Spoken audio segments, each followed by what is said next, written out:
Ok, muy buenas noches. Clase de Zohar, porción Beit Hanan.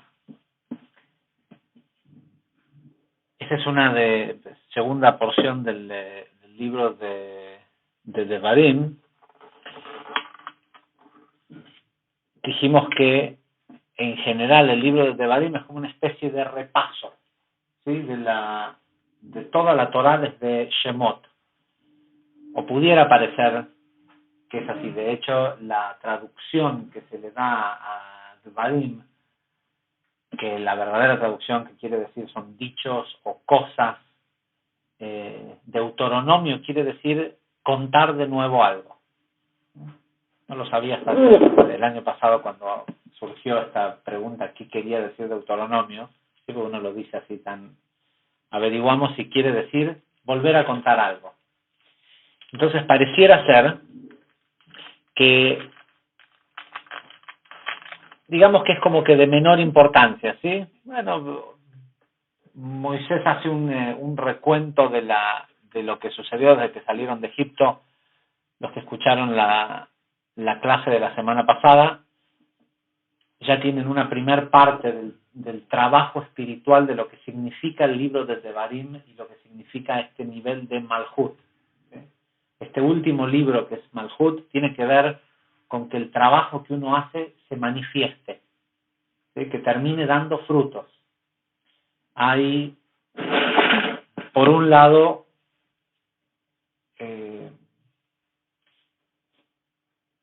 tribus que bajaron a Israel, a Egipto, pasaron por el desierto y entraron a la tierra prometida, y otras que no.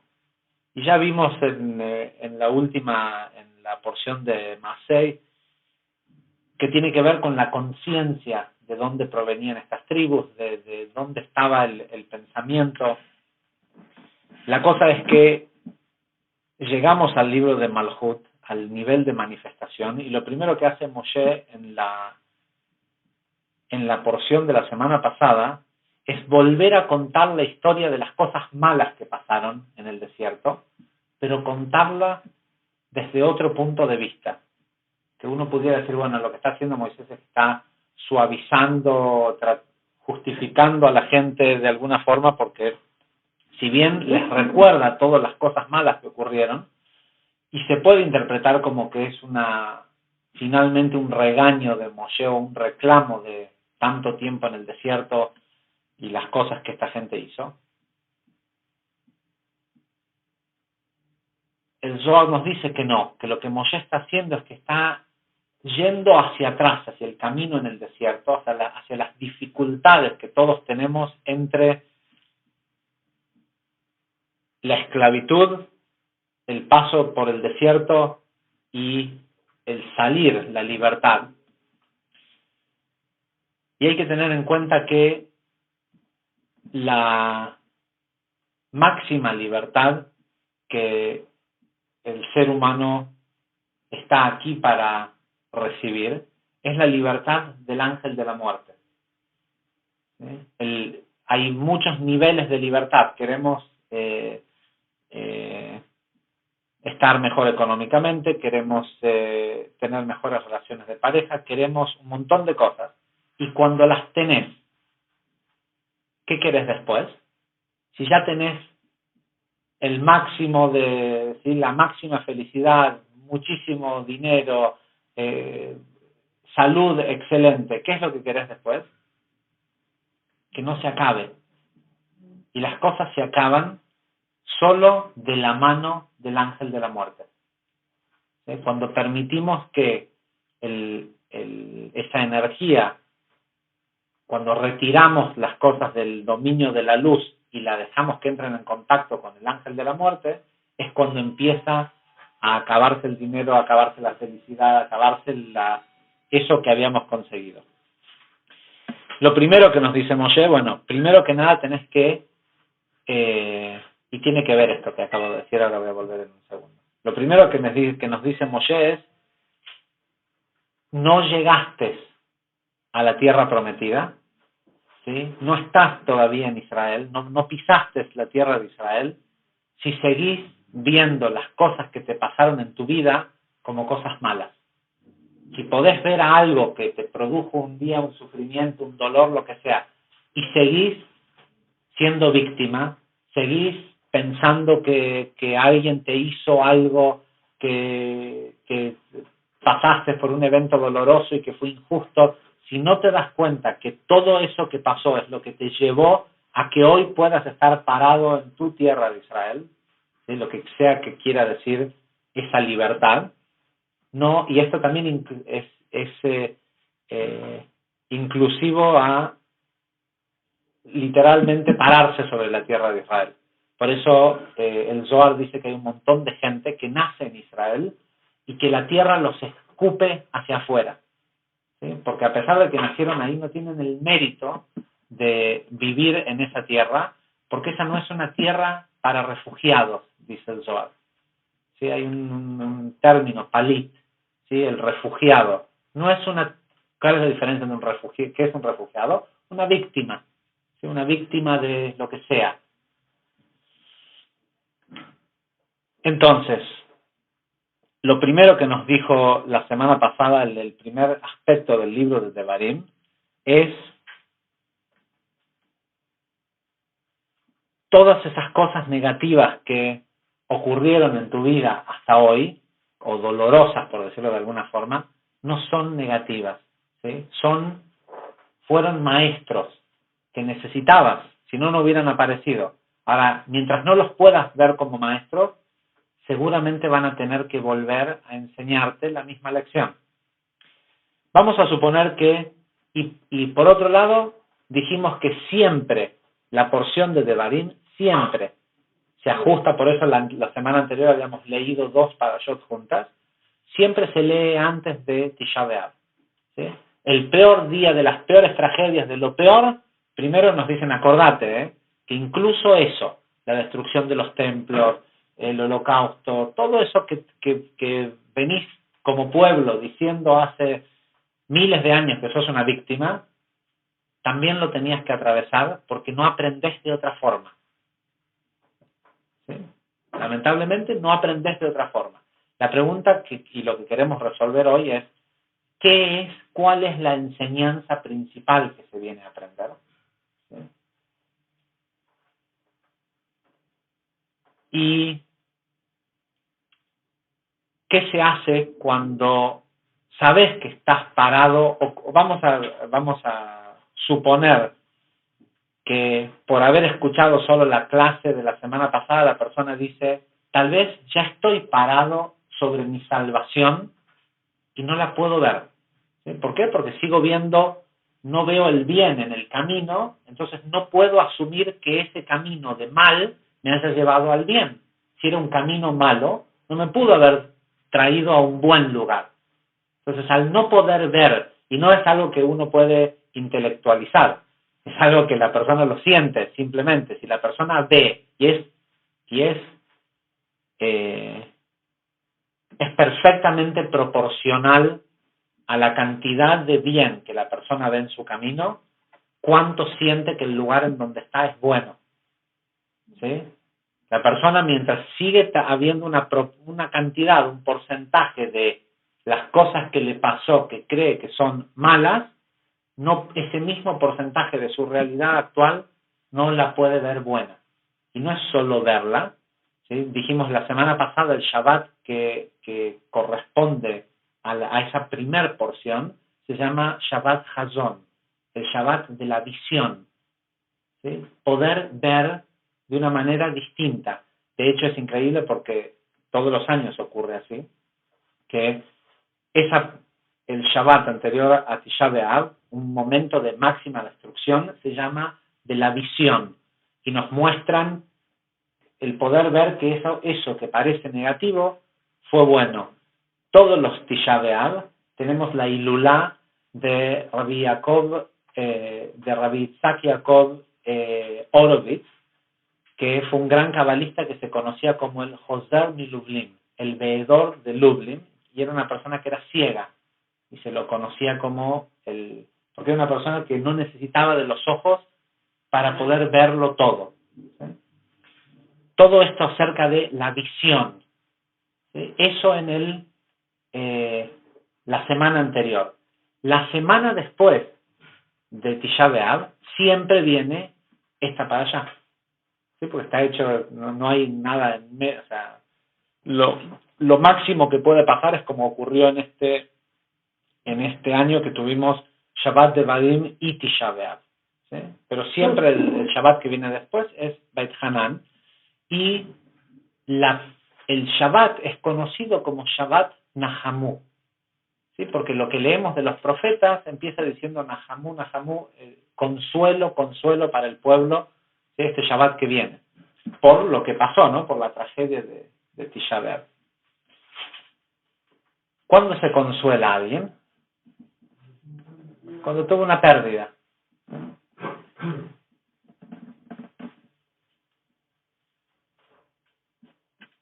¿Y cuál es el propósito de querer consolar a alguien? Que esté mejor, ¿sí? Si alguien perdió algo, uno trata de suplir de alguna forma esa pérdida con su presencia, con una palabra, con...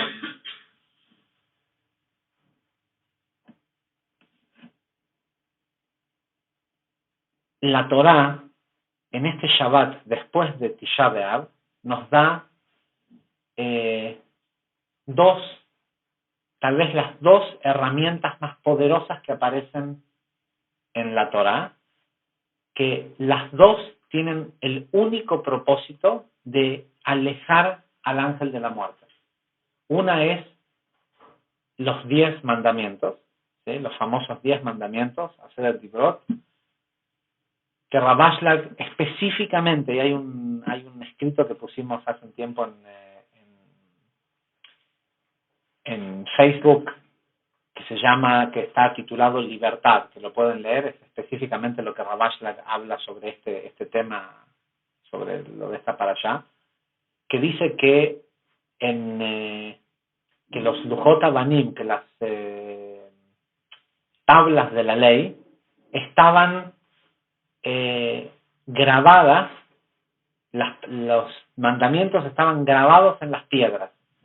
Y el Zohar, y Rabashlag hace todo un ensayo acerca de esto, dice claramente, cuando leas esto, la persona que lee la Torah, cuando lea la palabra Hirut, que quiere decir grabado en la piedra, tiene que estar pensando, tiene que decir lo que dice el texto, pero tiene que estar pensando que lo que en realidad dice es Herut, que quiere decir libertad en las piedras. ¿Sí? No grabado en las piedras, dice que los 10 mandamientos eran libertad en las piedras. ¿Libertad de qué? Del ángel de la muerte, dice el Zohar. Estos 10 enunciados son la libertad, la energía que tiene para darnos este Shabbat es libertad del ángel de la muerte. La segunda gran herramienta que nos da esta parashá es el famoso Shema Israel. ¿Sí? Esta sección que leemos por lo menos 2 veces por día, a la mañana y durante el día y a la noche, y que es la misma que se utiliza en las mezuzot, que se utiliza en los tefilim, tiene como propósito también, y ahora vamos a leer del Zohar cómo funciona, qué es lo que hace, tiene como propósito sanar lo físico, en realidad unificar lo físico y lo espiritual para que lo espiritual sostenga a lo físico en una situación perfecta. Y dijimos antes, ¿qué pasa si llegué hasta acá, escuché la porción de la semana pasada y digo, bueno, según lo que decía Moshe la semana pasada, tal vez estoy parado sobre la solución, estoy parado sobre mi tierra prometida, ¿sí? Estoy parado sobre más sustento, estoy parado sobre una mejor relación de pareja, estoy parado sobre la cura a la enfermedad que la persona tiene. Estoy parado en ella, pero como no puedo dejar de ver el camino como doloroso y negativo, no puedo, ¿cómo se dice? Tap into it. Sí, extraerle el beneficio que tiene ese lugar en donde estoy. Permiso. Entonces, ¿qué quiere decir Beit Hanan? El nombre de nuestra parashá. Y le suplicó. ¿Sí? Moshe le suplicó a Dios. No importa después lo que el resto. ¿Qué es esto de una súplica? ¿Sí? ¿Y qué tiene que ver las súplicas con los rezos, por ejemplo? ¿Sí? Porque de alguna forma aparece en esta sección el Shema Israel y aparece desde el Zohar el concepto de la amidad, que más tarde se instituiría como un rezo, pero que ya en el Zohar hace 2000, la amidad es mucho más reciente que la amidad tiene proviene Shmona Esre, las 18 bendiciones iniciales son las más antiguas.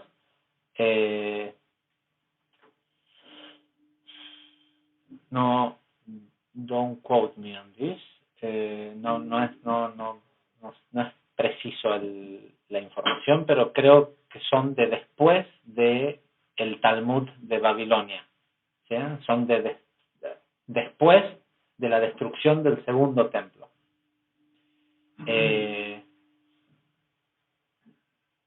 Eventualmente, mucho más tarde, se hizo la amidad que conocemos hoy, que tiene más de 18 bendiciones.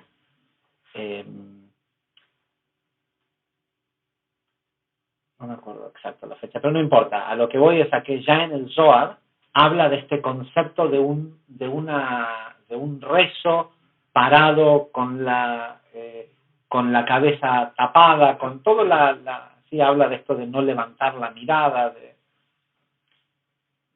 Y también debemos saber que siempre que cuando el Shulchan Aruch o cualquier libro sobre halajá, sobre las leyes diarias, habla de rezar, ¿sí? Qué sé yo, si dice no cruces las piernas cuando rezas, se refiere únicamente a Shema y Amidá. Nada más es considerado rezar. ¿Sí? De esta porción que inicia diciendo, de hecho sabemos que todo lo demás que nosotros decimos, por ejemplo, en el rezo de Shaharit, que es el más largo, son todas secciones de Teilim, de Shira Shirim, todo, pero rezo, ¿sí? De Oraita, de la Torá, son solo Shema Israel y la Amidá. Entonces, cuando dice no hagas tal y tal cosa cuando rezás, o no reces frente a un espejo, todo lo que tiene que ver con las halajot, las leyes concernientes a los rezos, se refiere únicamente cuando la persona está haciendo amidá o shema. ¿Sí? No comer al mismo tiempo que uno está rezando. Y la porción empieza diciendo, y suplicó. El Zohar en esta empieza a hablar de la parashá con la historia de uno de los reyes de Israel, que es una historia muy particular. Fue un rey que no se casó, no tenía esposa e hijos. A propósito, a través de inspiración divina, se supo que el primer hijo que él iba a tener iba a ser una persona, su primogénito, quien después debería de asumir el trono, iba a ser una persona sumamente negativa, una persona muy, muy mala. Y él decidió que no, por otro lado existía esta cosa de poder ser célibe, y era algo elevado, decidió que él no iba a tener relaciones, y que no se iba a casar, y que no iba a tener hijos, para no permitir que a través de él pudiera bajar un alma, una persona. Entonces, y por cierto, no es un rey cualquiera. Hezquías fue el rey que salvó a Jerusalén de la ocupación asiria. ¿Sí? Un día viene el profeta de ese tiempo, era, acá lo tengo,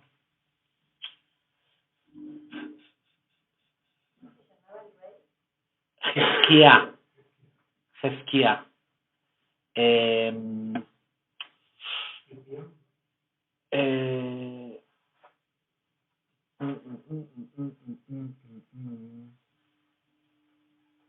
ok, ya me va a venir el nombre de... Pero quien era, digamos, el profeta de Jerusalén en ese momento, se presentó con él y le dijo, quiero que sepas que hay un decreto que te vas a... Isaías.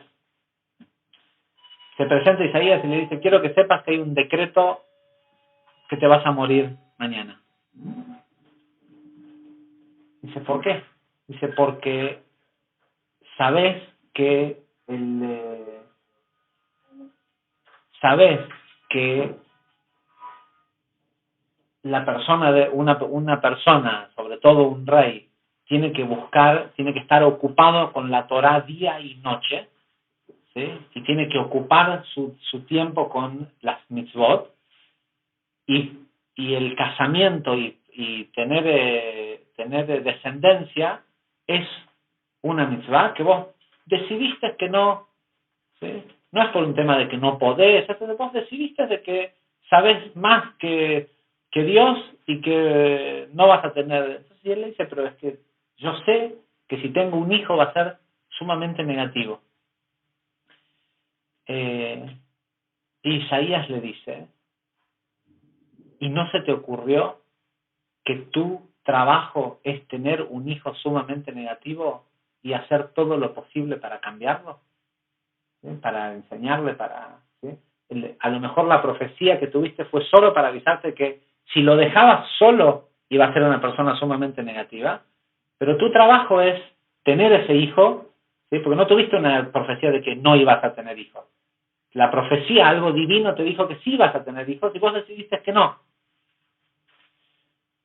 Y dicen los profetas que Isaías, que Jezquía dice, fue digamos el primero en hacer como un rezo de una midá, dice, puso su cara contra la pared y suplicó, ¿sí?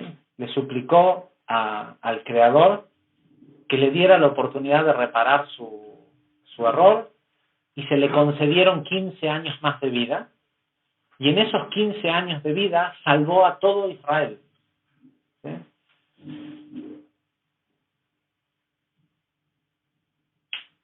Y la pregunta es, ¿sirve rezar? ¿Sí? O en este caso, ¿sirve suplicar? Y si uno va a rezar o va a suplicar, ¿qué es? ¿Cómo lo tiene que hacer? Ese va a ser el final de nuestro estudio de hoy. Vamos a ver qué dice el Zohar. Ok. Ahora vamos a hablar de estos rezos, ¿sí? No del cuál es la intención que uno tiene que tener cuando hace Shema Israel y la Midá. Vamos a hablar de lo que son en sí. Versículo 61 del Zohar de esta semana. Los primeros 60 versículos habla todo sobre, el Zohar habla sobre lo que es suplicar, ¿sí? Las plegarias que son súplicas. Empieza diciendo el versículo 61, escucha, oh Israel, Hashem es nuestro Dios, Hashem es uno, ¿sí? Devarim 6:4, que es lo que aparece en esta porción. Dice, el mandamiento respecto a esta plegaria es declarar la unidad del nombre del santo bendito sea él. Abajo,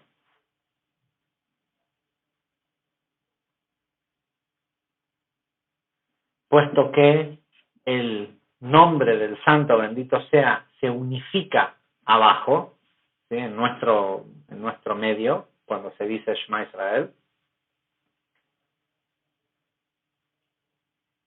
tal como es unificado arriba. ¿Sí? Arriba es en Atzilut, en los mundos superiores. Y es por esto que el santo, bendito sea él, es uno solo arriba y abajo. ¿Sí? Esto es, esto viene de otra frase, esta famosa frase de Hashem Echad Ushmo Echad. Dios es uno y su nombre es uno. Dios y nombre son dos, es arriba, se refiere a arriba y abajo. Puesto que el santo bendito sea él es uno arriba y abajo. Quien sea que declara la unidad de su nombre, debe dirigir su atención a la meditación. Literalmente, el Zohar, en lugar de utilizar la palabra Kavaná, acá utiliza Yehud, que también se utiliza para decir meditación, pero un Yehud quiere decir una unión. ¿Sí?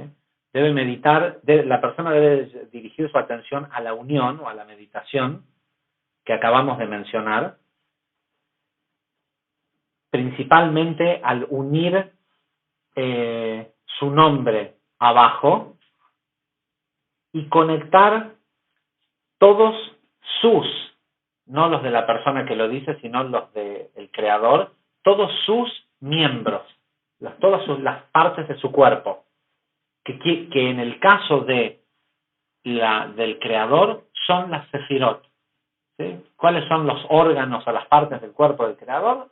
Dice el Zohar, las sefirot. Y esto se logra a través de la meditación de que se vuelvan uno. Dice, pues uno, la persona que está diciendo Shema, acomoda todas las partes del cuerpo, o sea, las sefirot, del nombre de Dios, de acuerdo al misterio de lo que ocurre abajo, ¿sí? De lo que nosotros hacemos acá abajo, hace que el sistema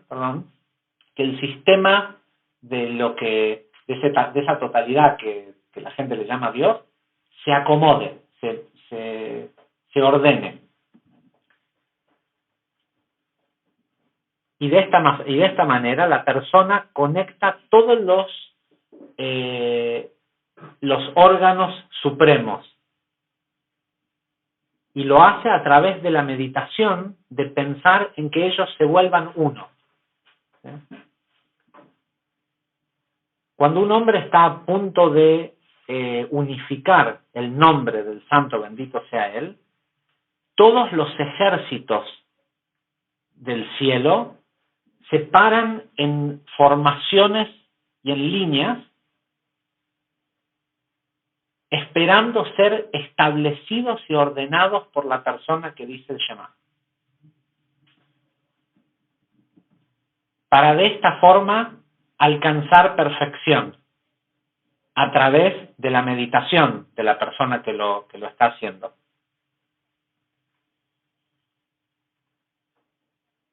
Y de la meditación que solo se puede encontrar en el misterio de la meditación misma.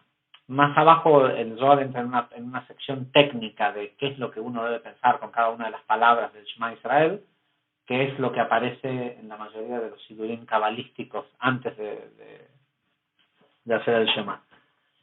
El Rashash, Rabbi Shalom Sharabi, explicó en detalle qué es lo que una persona tiene que pensar en cada una de las palabras, de las letras, de todo del Shema. Sigue. Ok. Dice, todos ellos, estos ejércitos, son apropiadamente establecidos por esa meditación. Dice, en ese momento, hay un ministro y un oficial, digamos como los superiores a todos estos ejércitos, un ministro y un oficial situado debajo de 248 mundos. Todos estos mundos son llamados partes del cuerpo. Este oficial es llamado Halanu y se para y espera ser unificado. Imagínate, en el momento que una persona está por decir Shema Israel, de golpe en el cielo está pasando todo esto esperando que la persona lo haga de la manera adecuada, ¿no? Dice, este oficial, que se llama Halanu, es el que también es conocido como el que junta las lilis, las flores de margaritas, ¿sí? Tal como está escrito en Shira Shirim, el que junta lilis, o el que junta margaritas. ¿Qué son las margaritas? Dice las partes del cuerpo. ¿Sí? Todos sabemos que el hombre tiene 248 segmentos de huesos en el cuerpo. Y lo explicamos la vez pasada cuando hablamos sobre cuando entra el nivel de nefesh en las células indiferenciadas del feto, que lo que entran son 248 inteligencias. El nefesh también tiene 248 partes. ¿Sí? El nivel primitivo del alma de la persona. Ok, estas margaritas que también son conocidas como partes del cuerpo.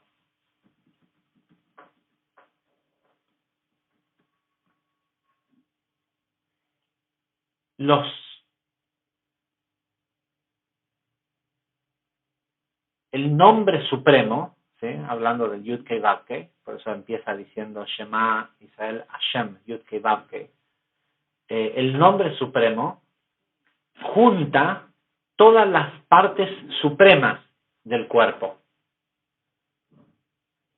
De acuerdo a la meditación de unificación a través de los 42 nombres. La sección la primera sección del Shema, el Shema tiene 248 palabras. La primera sección tiene 42, Be'afta et Hashem Elokeja, ¿sí? Tiene 42 palabras. Y cada una de estas palabras corresponden a Aleph, Bet, Gimel, Yud, Tav, Tzadik, Kuf, Reish, ¿sí? Las 42 letras del Ana de Koach. ¿Sí? Cada una de las 42, el nombre del que está hablando, es el que cuando uno dice Be'afta, sepa que cada una de las palabras corresponde a uno de las 42 letras del Ana de Koach. También otra vez en los sidurim que están hechos al pi Arizal o con las meditaciones del Rashash, generalmente arriba de cada una de las palabras de Afta tiene la letra del Ana de Koach que corresponde. ¿Sí? Al unificar, al decir, por eso incluso en algunas comunidades donde en el Shema que se dice cuando se va a dormir, solo dicen, o cuando se ponen Rabbeinu Tam en los otros tefilim, solo dicen la primera parte del Shema, o solo no dicen el Shema completo, se dice por lo menos esa primera parte, ¿sí? Porque es necesario para unificar todas las partes del cuerpo, haber unificado las 42 letras de el Ana de Koach.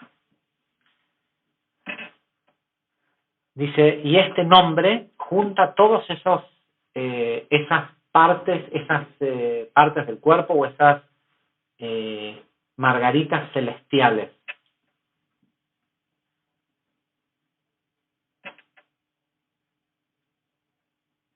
Ok. Dice, y agarra todas esas partes y las lleva y las junta con el misterio de los 72 nombres. La siguiente sección del Shema, que viene después de Santem, tiene 72 palabras que también corresponde a cada uno de los 72 nombres, ¿sí? De Ain Bet Shemot. Dice, son todos unidos por esta meditación y se convierten en un cuerpo, de acuerdo al mismo secreto, ¿no? Al mismo misterio. Dice, esta meditación se eleva y une los dos lados en uno. ¿Sí? Hashem Elokeinu, Hashem Echad. ¿Sí? Une los dos lados. Ahora en un segundo va a decir qué son los dos lados. ¿No conozco nada? Ok.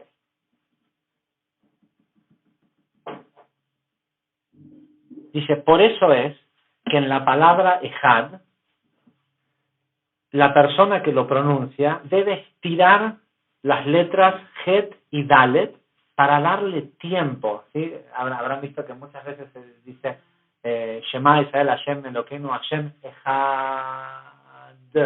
Se prolonga eso.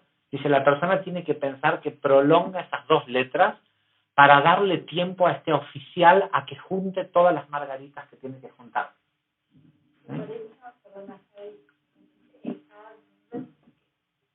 La acentuación en la letra Dalet tiene que ver con la primera letra Ain de Shema, porque juntas forman la palabra testigo. ¿Sí? Que porque el Shema Israel tiene un solo propósito, salud, darle salud al cuerpo. Entonces, si vos le permitís a entendés que estás activando que un ángel celestial unifique cada una de tus 248 partes de tu cuerpo con la luz correspondiente, ¿sí? Prolonga la salud del cuerpo. Uno debe de estirar esto para permitirle que se junten todas las margaritas que tienen que juntarse, según el misterio que explicamos anteriormente. Una vez que todas las partes del cuerpo se unieron, de acuerdo a este secreto que ya explicamos, todo es considerado una ofrenda de paz. Y utiliza la palabra kol, ¿sí? Kolá karvan, una, pero también todo como algo completo.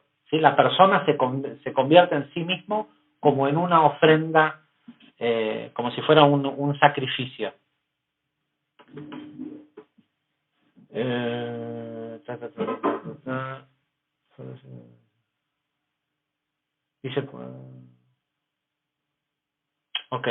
Dice, dice en una ofrenda de paz. Por esa razón secreta, el santo, bendito sea él, ingresó a Adán dentro del jardín del Edén, tal como está escrito, para arar y cuidar. ¿Sí? Sabemos que, dice, hemos aprendido, eso sale en Bereshit 2.15, dice, hemos aprendido que estas dos ofrendas, ¿sí? Arar y cuidar, son lo mismo que el secreto Hashem Echad Ushmo Echad.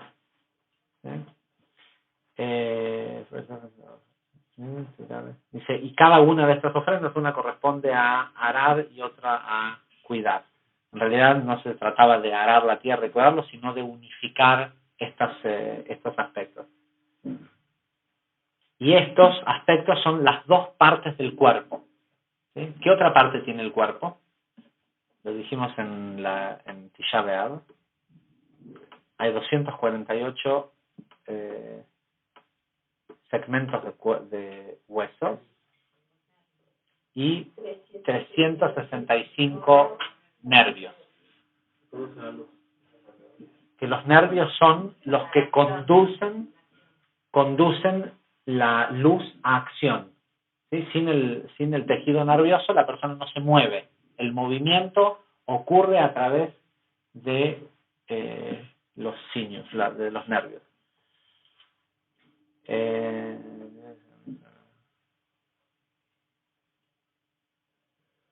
Ok, después dice de que en realidad cuando la persona hace esto, estas lilies se convierten estas margaritas se convierten, perdón, como una corona, como diadema en el Keter, en la cabeza del creador. En el versículo 66 dice, hay 613 mandamientos en estas margaritas, que son las partes del cuerpo. ¿Cuáles? Las dos partes. ¿Sí? Ahora se refiere a los nervios y los huesos. Y una parte es Hashem Echad y otra parte es Ushemo Echad. Una parte es Dios es uno y otro es su nombre es uno. ¿Sí? Uno es la unificación del nombre, Yud-Kei Vav-Kei, un cuerpo, que son las Sefirot, ¿sí? Porque el Yud-Kei Vav-Kei es Jochma, Binah, Zeranpin y Malchut.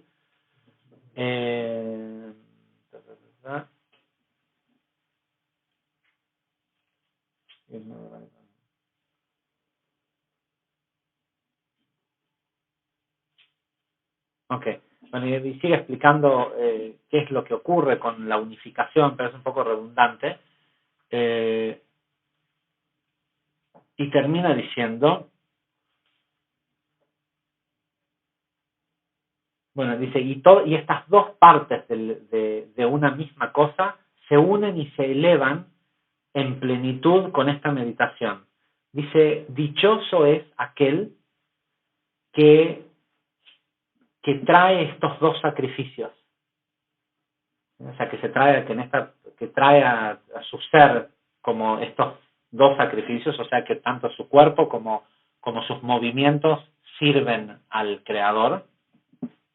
Dice, puesto que seguramente, y a la persona que practica, dice, estas meditaciones cuando hace el Shema, dice, porque seguramente él tendrá todo favorable en este mundo y también en el mundo por venir. Esto es el texto, ¿sí? Lo que dice el Shema. Siguiendo, saltemos unos cuantos versículos e historias y llegamos a ¿cómo estamos de tiempo? ¿Cómo vamos para ver el tiempo? No importa.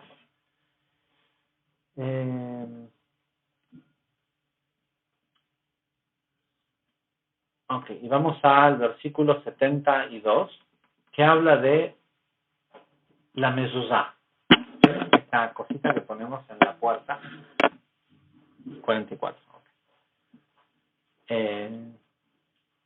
Interesante, justo hoy vino una persona a mi casa por una reunión de trabajo, me mira y me dice, ¿qué es esto? Le explico lo que es, y la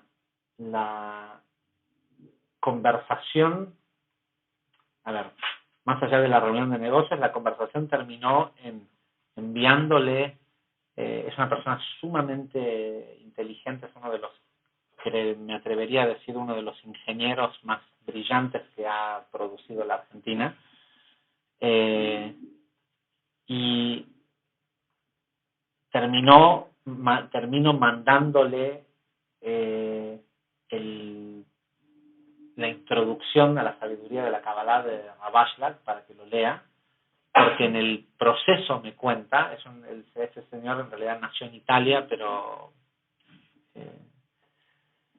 es de padre argentino, pero de abuelos rusos, de Odessa, de Ucrania, y me cuenta que él y su hermano son las únicas personas no judías de su familia, porque su papá, cuando viajó a Italia a traer todo el salvage de guerra que quedó, todo eso que compró Perón, de los jeeps, todo el armamento, todo eso que el papá de él fue el que hizo, el que trajo todo eso a la Argentina, y me termina contando que la chacra de su abuelo es Acoa, ¿sí? La chacra y el coso de las Mercedes, no sé cómo se llama, es porque la chacra era de su abuelo Mordejai Segal, y Mercedes era la esposa de... sí,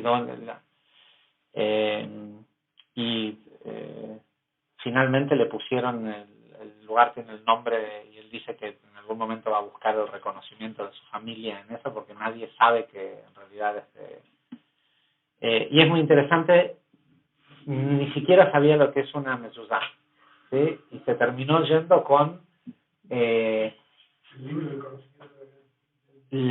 tal vez uno de los ensayos del conocimiento del judaísmo más profundos que se escribió ¿sí? Y pues fue muy interesante porque gran parte de la conversación al respecto de ese tema tuvo que ver con, y estuvo muy bueno escucharlo después de Tisha B'Av, porque cuando su familia volvió de Italia, a pesar de que eran sumamente ricos por estos negocios que hacía el padre, eran rechazados porque la madre de él era una norteamericana que el padre había conocido en Italia, que no era judía, entonces y tienen todo como una especie de historia de resentimiento respecto a ese rechazo que vivió toda la vida, y de golpe ¿sí? preguntó una cosa, y de una pregunta específicamente esto de qué es una mezuzá, tal vez salteó todo lo que la gente que lo despreció toda la vida todavía ni siquiera sabe que existe para empezar a estudiar, ¿no? Y la verdad fue después de que él se fue que me senté a leerla para allá de la semana y encontré esta sección de la mezuzá, por eso decidí incluirlo en la clase de hoy. Dice el versículo 72 del Zohar de esta semana. Dice, existe el mandamiento de que una persona debe fijar una mezuzá en su puerta para que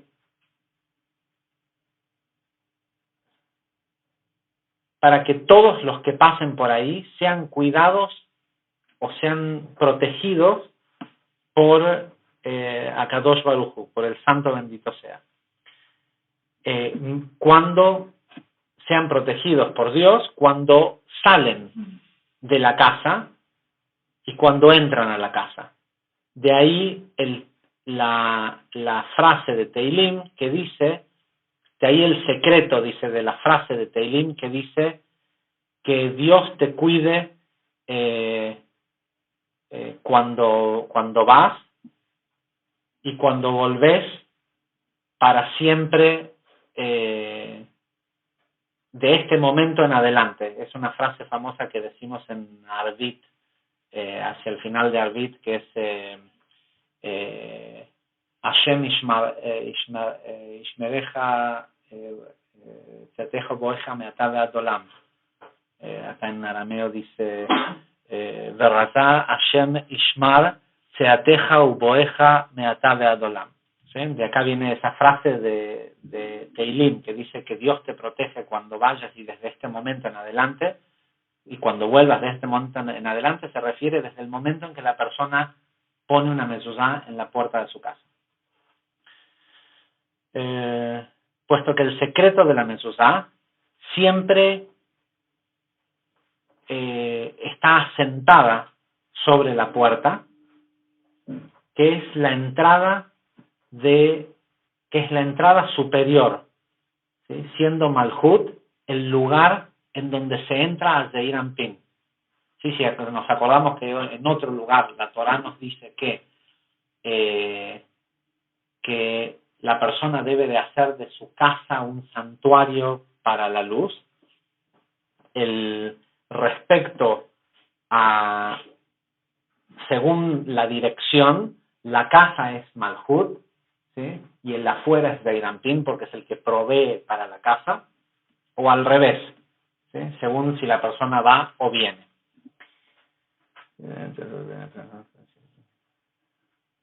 Dice, y este es el secreto de la frase de Teilim 118:20, Seashar la Hashem, ¿sí? Esta es la puerta de Dios. Hay una famosa frase que leemos en Alel de Teilim que dice Seashar la Hashem tzadikim yavou bo. Esta es la puerta de Dios por donde pasan los justos.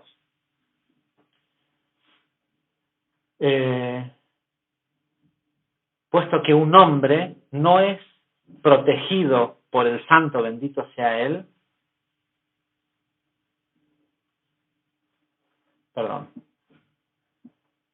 puesto que un hombre no es protegido constantemente, tal como dice el verso anterior, desde este momento en adelante, a menos que ponga una mezuzá que la presencia de la mezuzá esté en la puerta de su casa. Otra razón para la mezuzá es que uno nunca debe olvidarse la memoria del Creador, y esto es parecido a el usar tzitzit, dice, ¿sí? Que también está mencionado en el Shema, ¿sí? Que es para recordar que constantemente está la presencia del Creador. Dice, además hay que saber que el secreto de la mezuzá incluye el aspecto de lo masculino y lo femenino. En el libro de Salomón está escrito, cerca de la puerta, cerca de la entrada, contra los 2 grados, se acerca un cierto demonio que tiene permiso para herir, para lastimar a la gente. Él se para en el lado izquierdo de la puerta. Cuando el hombre cruza esa entrada y levanta sus ojos y ve el secreto del nombre, ¿sí? Shin Dalet Yud, el secreto del nombre en la mezuzá del lado derecho de la puerta, y recuerda que ahí está la presencia del Creador, que desde el día que él puso la mezuzá está ahí para protegerlo siempre. Este demonio no tiene poder, no tiene derecho a lastimarlo. Dice, y seguramente al leer esto te preguntarás, esto es cierto cuando entras a la casa, pero no cuando salís, ya que cuando salís, la mezuzá ahora está del lado izquierdo de la persona. Entonces, ¿cómo está el hombre protegido? Si la mezuzá ahora está en su izquierda. Y Rabbi Shimon contesta, todo lo que el santo, bendito sea él, hace, está hecho en su naturaleza, en su propia naturaleza. Hay 2 grados, ¿sí? 2 niveles para el hombre. Uno a su derecha y otro hacia su izquierda. El lado de la derecha es llamado la inclinación al bien. El lado de la izquierda es llamado la inclinación al mal. Cuando una persona sale de su casa y cruza la puerta, ese demonio levanta sus ojos y lo mira. Y al ver la inclinación al mal de la persona en su lado izquierdo, es atraído por esa inclinación al mal. Tiene afinidad, entonces el demonio se va hacia el lado izquierdo. ¿Y qué se encuentra? La mezuzá. Y la mezuzá lo neutraliza. ¿Sí? Dice ¿qué encuentra? Encuentra que en el lado izquierdo, respecto de la persona, está parado su amo. Y está su bendito nombre, y se da cuenta que no puede acercarse y causarle daño. Y así es como el hombre pasa por esa entrada sano y salvo. Cuando entra a la casa, el nombre sagrado de la mezuzá está en su lado derecho, ¿sí? Y la unión del nombre más el lado derecho de la persona son más que suficientes para sobreponer el lado izquierdo, sobreponerse al lado izquierdo, y este no puede perseguirlo, no puede hacerle nada.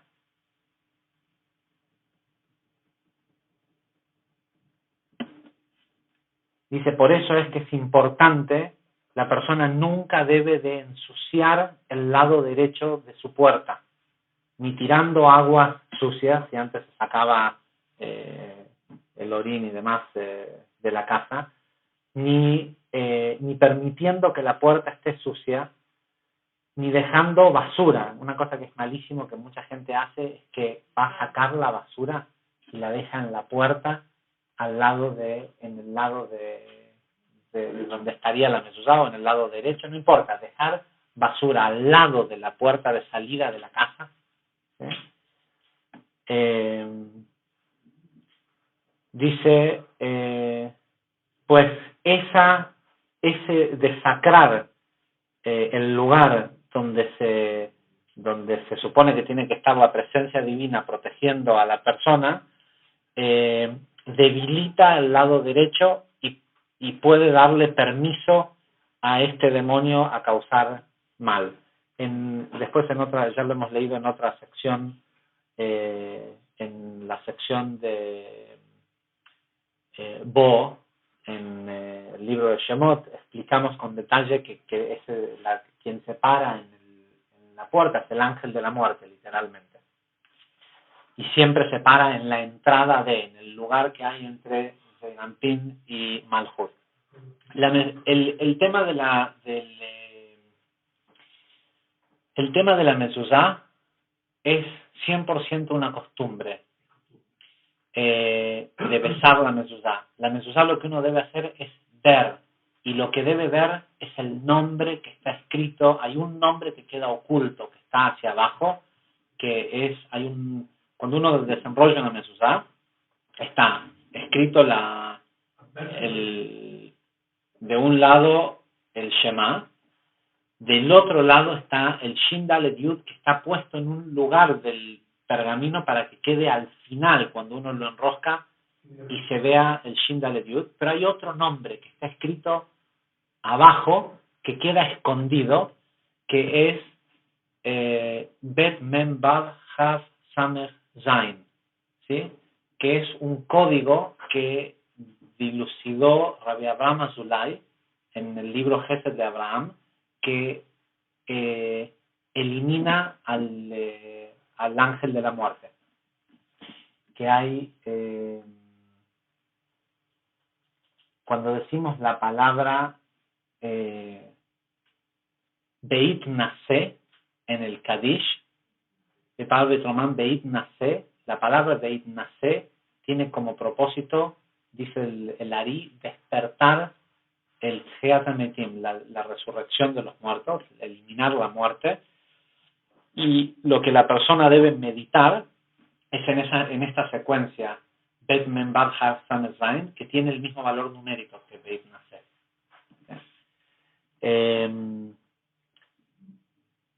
El tema de besar de besar los tzitzit y demás, tiene que ver con que hay distintos niveles de conexión, y uno de los niveles más altos de conectar con algo es besarlo. Y por eso besas la Torá o un libro, o besar una Torá es tan poderoso como estudiar de ella. ¿sí? Porque es permitir uno tengo un amigo que el amigo filósofo del grupo, ¿no? Cuando éramos chicos, siempre preguntaba, no importa si tuviste relaciones, ¿se besaron? Era para saber si él tenía o sostenía que una cosa no tenía nada que ver con la otra, que el beso era lo importante, ¿sí? Que eso era la... y es así. A lo mejor algún otro día que hay toda una sección del Zohar que habla acerca de cómo es la forma más elevada de tener relaciones sexuales, y el Ari dice que lo más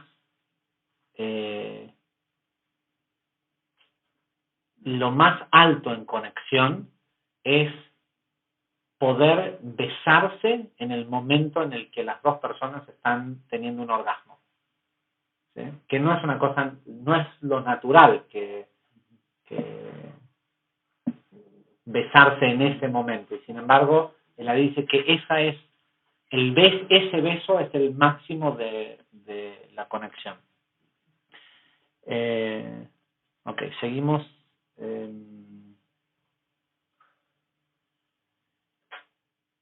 Ok, pero acá hay otro tema. Dice, cuando la persona pone en su puerta una mezuzá, cuando él entra a la casa,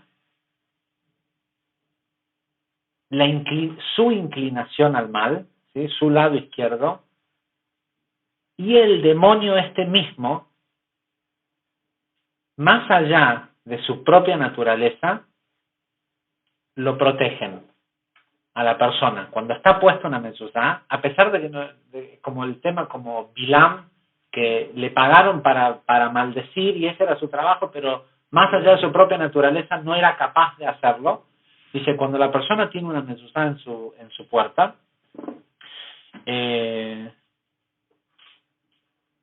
más allá de su propio deseo, tanto la inclinación al mal de la persona como este demonio dicen, ¿sí? Lo protegen y dicen, sea Sharla Hashem, Tzadikim Yabou Bo.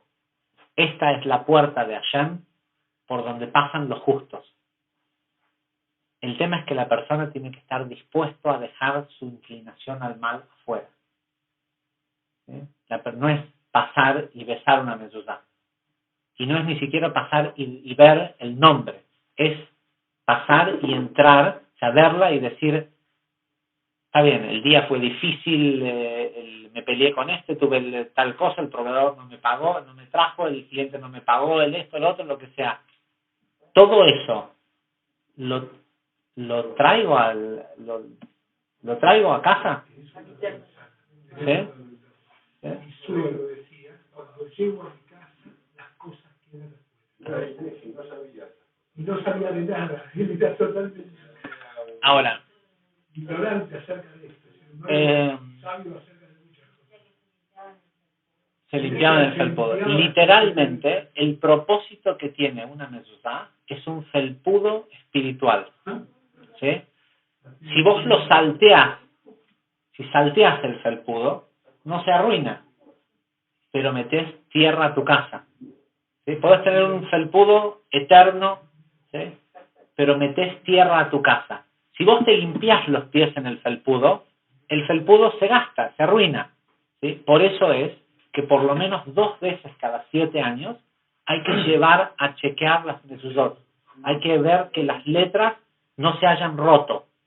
¿Cómo puede ser que se rompa? Está cerrado con cosas.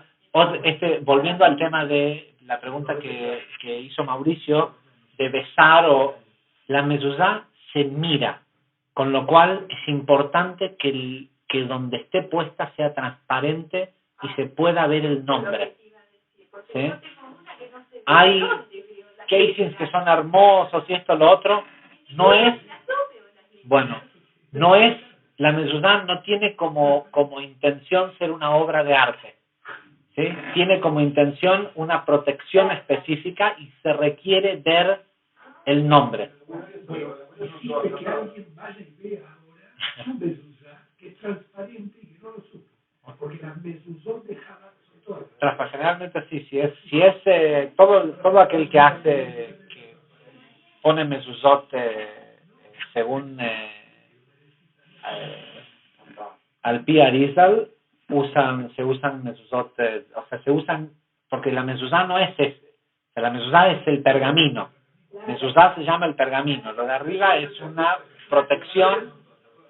La mayoría, a ver, de lo que hay en el mundo, el 95% son cerradas y adentro no hay una mezuzá. No. Hay una fotocopia, con lo cual no es una mezuzá. ¿Sí? Una mezuzá tiene que ser escrita por un sofer, por un escriba, sobre un pergamino de cuero. Si no, ¿qué cosa? Una mezuzá vale, ¿cuánto vale una mezuzá? 250 pesos. No, una mezuzá kosher, sí, la cajita no importa, la cajita vale, ¿cuánto vale la cajita? 20 pesos vale la cajita, ¿sí? Una mezuzá kasher, y no es por nada que, te digo que en el momento que la vi a Miriam sentada acá, sabía que hoy es un día, no, es un día de ¿qué quiere decir Kabbalah aplicada? ¿Sí? O sea, es empezar a utilizar las herramientas, ¿sí? Así que se pone inclinada porque es para conectar con la energía de Abraham y Jacob y no de la mezuzá se pone inclinada según y esto, si bien mucha gente de costumbre sefaradí las pone en forma recta, ¿sí? Los sefaradim que estudiaron Hasidut, que estudiaron las ponen inclinadas. ¿Por qué? Porque tiene que ver con el Maguen David, con el triángulo superior del Maguen David, que corresponde a Abraham, Isaac y Jacob, y queremos conectar con Gesed de Abraham, Emet de Jacob, ¿sí? Y no con el aspecto de columna izquierda. Bueno, pero volvamos a no quiero que sí. Con un sofá. También en Sofrim se revisan mezuzot y 20 pesos. Revisar. Ok, ¿cómo puede ser? La pregunta acá es, ¿cómo puede ser que esté rota? Justo había tomado un cuentito del Baal Shem Tov que dice que un día se hospedó en la casa de una persona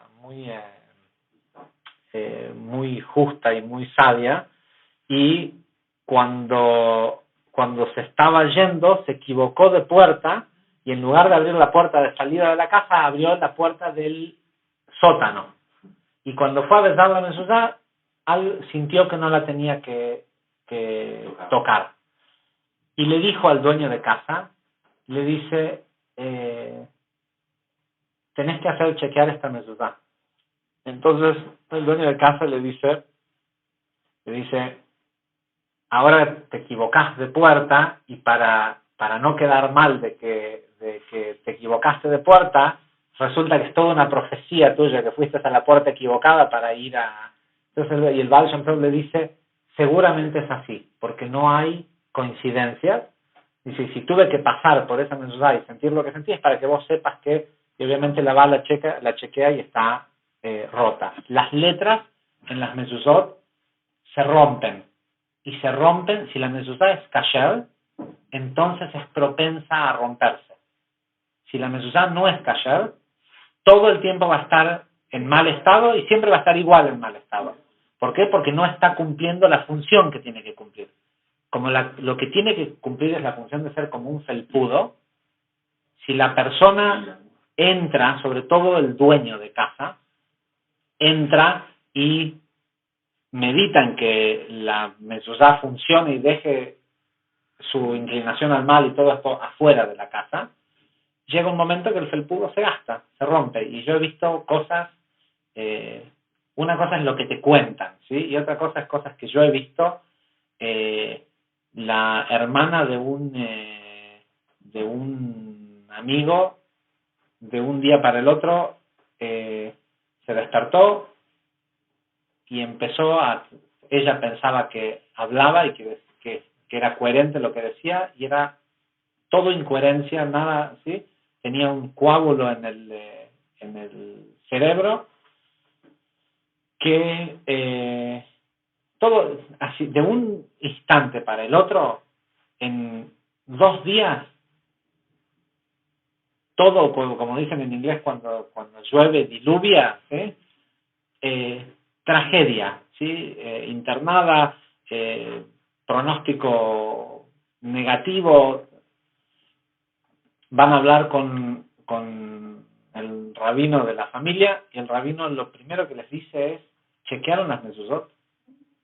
Yo te vengo a contar que tengo este problema, y vos me decís que me querés vender, me querés cobrar 20 pesos para chequearme la mezuzá. ¿Sí? Lo que piensa mucha gente, ¿no? Chequean la mezuzá, y en el lugar donde dice te pondrá estas insignias que te doy hoy, las pondrás sobre tu corazón y sobre tu cabeza, la palabra cabeza, una letra rota. ¿Sí? Van, mandan, lo primero que hay que hacer es quitarla. En el momento que uno quita una mezuzá, durante 30 días el lugar está protegido igual. ¿Sí? Cuando uno se muda a una casa, los primeros 30 días es como si hubiera mezuzá. ¿Sí? Si después de 30 días uno no pone una mezuzá, uno hizo la elección de no fijar. Bueno, ahora lo ponemos acá para que la gente vea.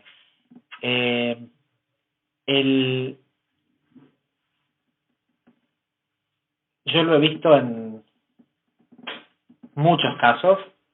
Recientemente oí de un caso de un lugar en donde todas las mezuzot de un edificio se llevaron a chequear, todas rotas.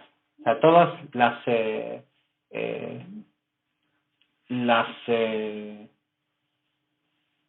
¿Pero cómo sabes cuándo?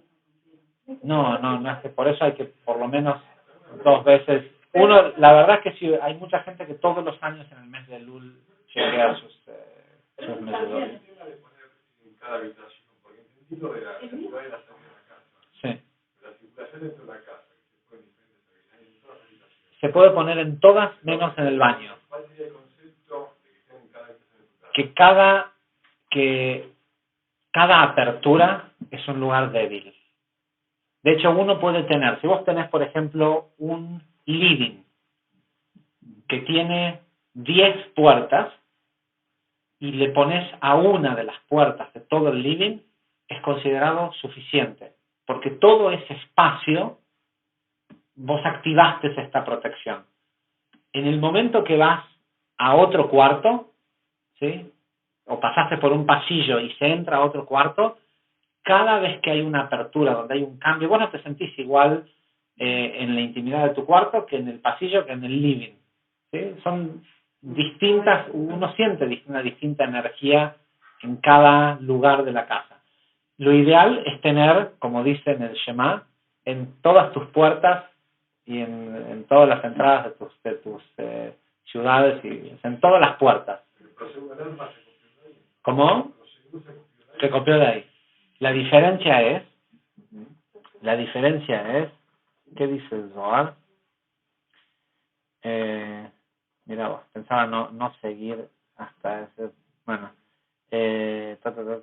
y dice, esta es la puerta por donde pasan los justos, ¿sí? Con lo cual el cruzar una puerta con una mezuzá ayuda en el crecimiento espiritual de una persona, porque debilita a su lado izquierdo, y el lado izquierdo trabaja en pos de proteger a la persona. Dice, y pobre de aquel que toma la decisión de no poner una mezuzá, dice, porque le quita dominio a su amo, y desde ese momento en adelante la persona no está protegida. Dice que la misericordia, que el misericordioso igual los salve, ¿no? Había una pequeña sección que vino al tema de lo del seguro, que dice, habla de que no lo encuentro ahora, dice que habla de que la persona que conoce la Torá sabe que solo la luz lo puede proteger. No hay seguro ¿sí? Ni código especial, ni esto, ni llaves, ni esto. O sea, los otros días él estaba en casa de una persona que nos contó una historia de un edificio que con todos los locks, con todos los seguros, con esto, lo que sea, pero la trajeron desde la calle. Entonces, con sus llaves de alta seguridad, ella abrió la puerta para que los ladrones entren a su casa. La pregunta del comienzo de esta clase era las súplicas, ¿sí? ¿Qué quiere decir? ¿Por qué no le rezó a Dios? ¿Por qué este rey, para que le dieran estos 15 años más, qué fue lo que suplicó? ¿Y por qué? ¿Y de dónde viene todo esto? Si la persona, entiende que hacer Shema Israel, por lo que es lo mínimo que la persona tendría que hacer 2 veces por día, si la persona ya no quiere hacer Amidá, lo mínimo que una persona que quiere conectar con la luz tendría que hacer es Shema. 2 veces es, por lo menos en la mañana y en la noche.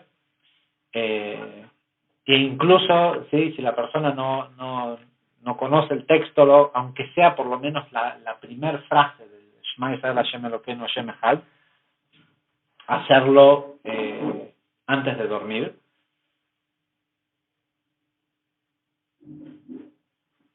Y entiende que hacer esto le da salud y junta las margaritas ¿sí?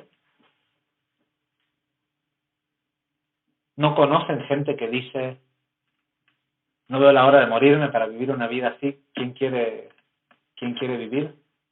Hay mucha gente en el mundo así. Entonces, ¿de qué le serviría a una persona hacer el Shema? Y si está viviendo una vida miserable, encima se le prolonga la vida. ¿Sí? Hay una sección que durante muchos años hubo una discusión acerca de si debía ser incluida en la Amidá o no. Y hoy se dice,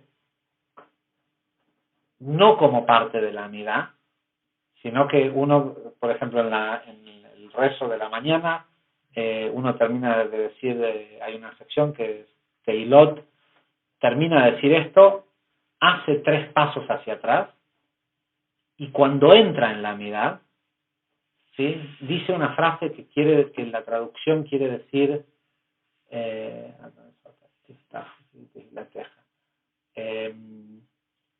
que Dios abra mis labios para que mi boca diga tu alabanza. Y se lo conoce como el rezo para el rezo. ¿Sí? Es un rezo para el rezo. ¿Cómo es esto?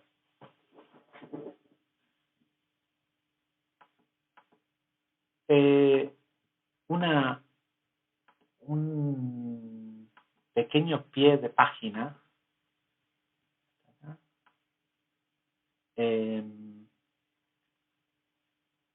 para volver a lo que decía el Zohar anteriormente.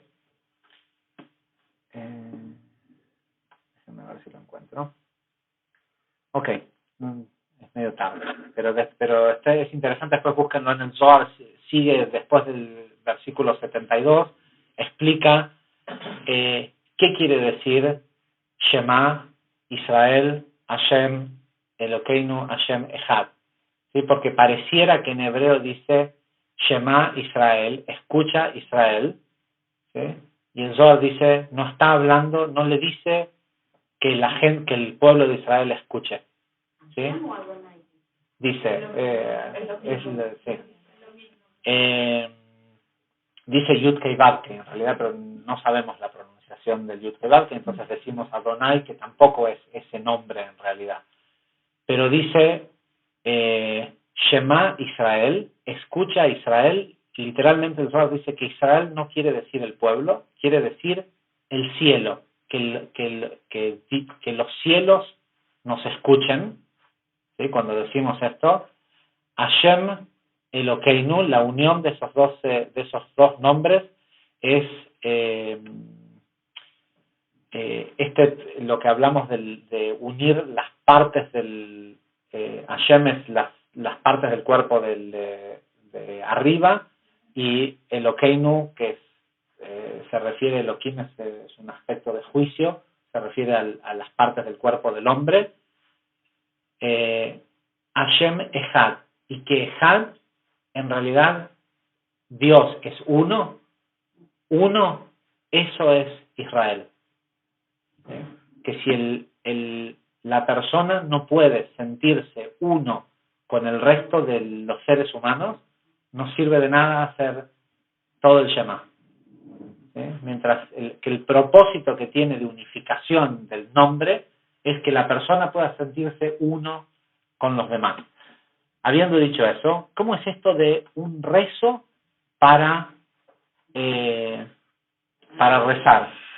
El Gdushat Levi, que fue también un gran cabalista, dice que esta frase,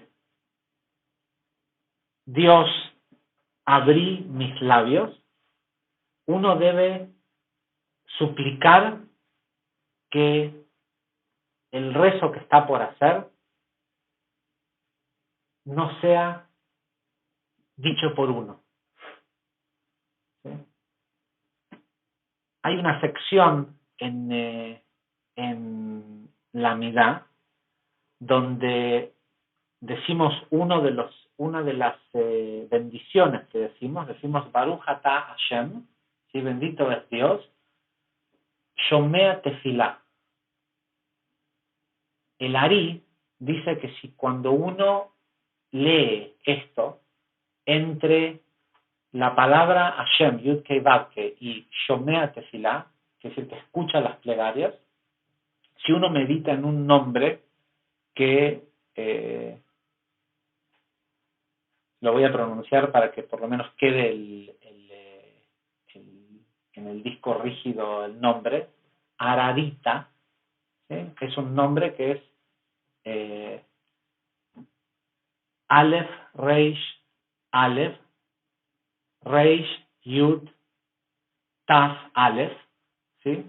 Si uno medita en ese nombre, lo que sea que pida en ese momento, esa plegaria es escuchada, dice el Ari.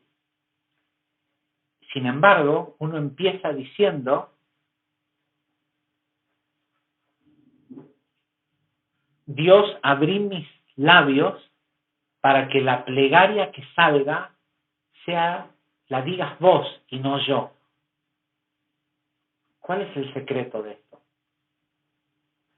Más aún, dijimos al principio, imagínate que estás parado sobre tu tierra prometida, ¿sí? Sin embargo, no estás pudiendo recibir el beneficio de eso, ¿sí? Moshe ya nos dio la semana pasada la solución, cuál debe ser tu visión. ¿Cuál es el consuelo? Shabbat Nahamu es este secreto. Es el secreto de saber, no rezar, saber suplicar. Y lo que uno tiene que suplicar es que no sea uno quien dice el rezo. ¿Por qué? Porque lo único que uno tiene que suplicar es cambiar. ¿Sí? Es poder cambiar. La súplica que uno tiene que hacer es poder dejar de ser la persona que trae toda esa miseria a su propia vida. Las personas, el tipo necesita plata. ¿Y qué hace? Hay 50 kavanot distintas en los rezos de la mañana que tienen que ver con meditaciones de sustento. ¿Y qué hace? Suplica y suplica y suplica. ¿Qué suplica? Tener dinero. ¿Sí? Pero mientras él tiene toda esa inmundicia encima de cómo se comporta, nunca va a tener dinero. Lo que tiene que suplicar es dejar de ser como es. Porque esa forma como él es, como él se maneja con los demás, como maneja la energía del dinero, ¿sí?, continuamente le muestra a la vida que el dinero se le escapa de entre los dedos, que se le va, porque no, su forma de ser, su forma de actuar, no es vasija para el dinero. Entonces la persona tiene que, en todas esas conexiones, suplicar ser distinto, suplicar dejar de ser como es. ¿Sí? Suplicar. ¿Por qué? Porque él cree que tiene las meditaciones y esto y el trabajo espiritual que hago y el voluntariado y esto, lo otro, lo que sea. No sirve si seguís siendo el mismo que la energía del dinero te rechaza. ¿Sí? No podés seguir suplicando tu alma gemela y la salud y esto y lo otro si tu vibración es contraria, ¿sí?, a esa satisfacción. El rezo, ¿sí? ¿Por qué por qué decimos abrime la boca para que no salga mi rezo? Porque mi rezo es de esta persona que todo lo que hace le trae esta misma porquería. Y lo que yo quiero es alguien más elevado, le suplico a eso, lo que sea, no tener cosas, sino poder cambiar para ser afín a esas cosas que quiero. ¿Sí? Hasta que la persona por eso es que tampoco la persona puede tener la visión de ver que las cosas que le vienen pasando son buenas, porque cada vez que pierde plata, si el problema es eso, o cada vez que se pelea con un nuevo novio o una nueva novia, o cada vez que se vuelve a enfermar, vuelve a sentir que le está pasando algo malo. Entonces sigue viendo su camino malo y por esa la ecuación perfecta, de perfecta correspondencia entre cómo ve el camino y su destino, lo ve malo. Y bajo una visión del mal, no puede conectar con el bien sobre el que está parado. Muchas gracias.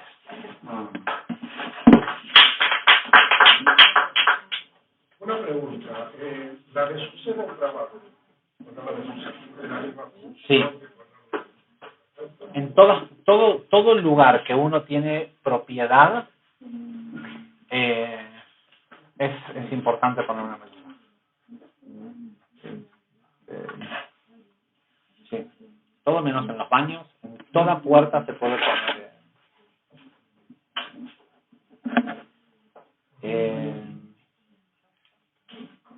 Porque no es un lugar que tiene kedusha.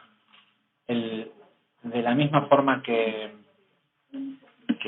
el día de Tisha B'Av es el pedacito de los días del año que le corresponde al Satán, el cementerio es el pedacito de la ciudad que le corresponde al Satán, el baño es el lugar de tu casa que le corresponde al Satán. ¿Qué le da valor a una casa? El baño y la cocina.